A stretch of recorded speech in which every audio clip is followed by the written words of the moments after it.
going to campaign for this. Oh, Okay, Graham. Yo.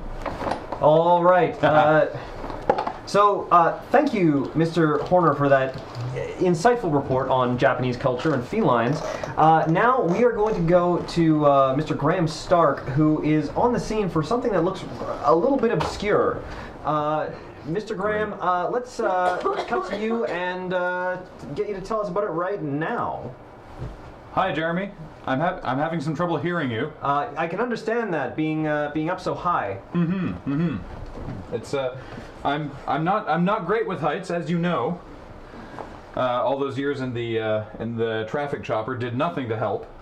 Well, this is a somewhat more stable vehicle, I should think.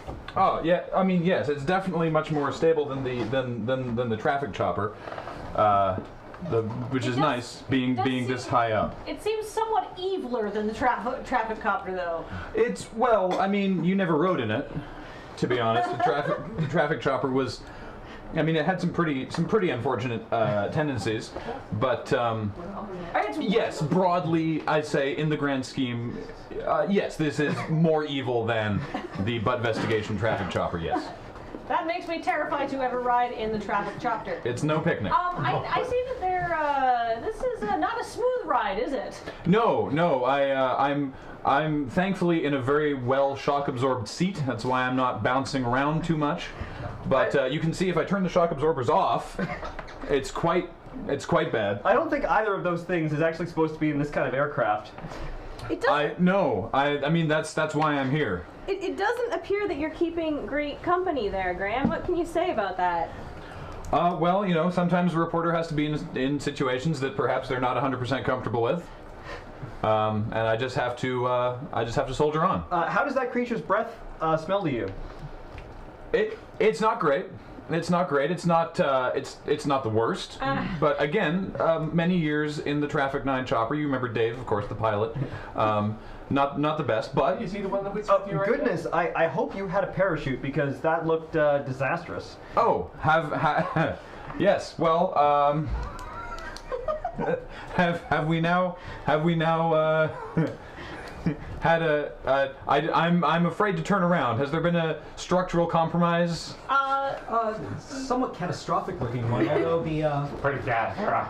I'm really focusing on hearing the feed from you. I can't hear much of what's going on. Have you ever seen a reptile used in that fashion before? No, not quite in that fashion. No. That is That was certainly startling. I know. I was shocked. kind of a meat-seeking missile, really. Okay, we appear to we're on the ground now. Thank God. But the situation does seem to be getting worse. We are. I know. It's a madhouse. I mean, look at this. Just look at it. This is certainly quite an evil place you've stumbled into. Yes, I mean, you know, in all my years doing war correspondence in other movies like this. Have you seen a battle cry that involves fish be executed in quite such a remarkable way before? Never quite like this, no. Would you say everything's escalating in a very, very strange way? As always, I mean, you know, when you're dealing with, I mean, again, right? When you're dealing with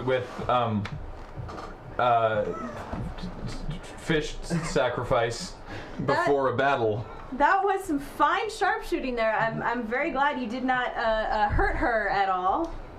Me too. She looks pleased to see you. I'm pleased to see her. Do you think the gentleman's hairpiece is going to remain intact through this entire incident? God, no. No chance. You managed to get quite a long way from the drop point in this respect. Do you feel you'll be back in time for the morning meal? I hope so. I hope that the morning meal is also breakfast. Or unless there's some other morning meal to which you are referring. Well, I mean, there's, you know, the proper kind of morning meal that you and your ancestors might enjoy. Mm-hmm. You know, do you know what that might entail? That fish.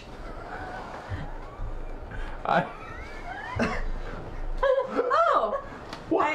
I see that you guys have recovered the reptile. He looks slightly damaged. Oh. Well, you know, it's amazing that anyone can make it out of this without some level of damage.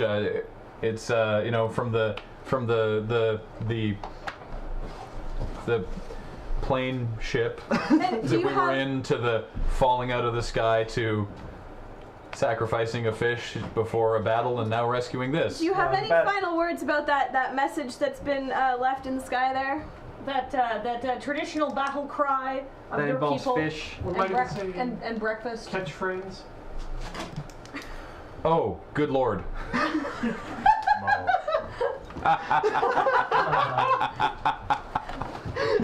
Well, I've never been a fan of kippers myself. But thank God for Ace Rimmer. What a guy. What a guy. Oh my goodness. Okay, that makes a lot more sense now. That was amazing, Rick. Good job. Thank you. Things escalated quite fast. Yeah, they sure did.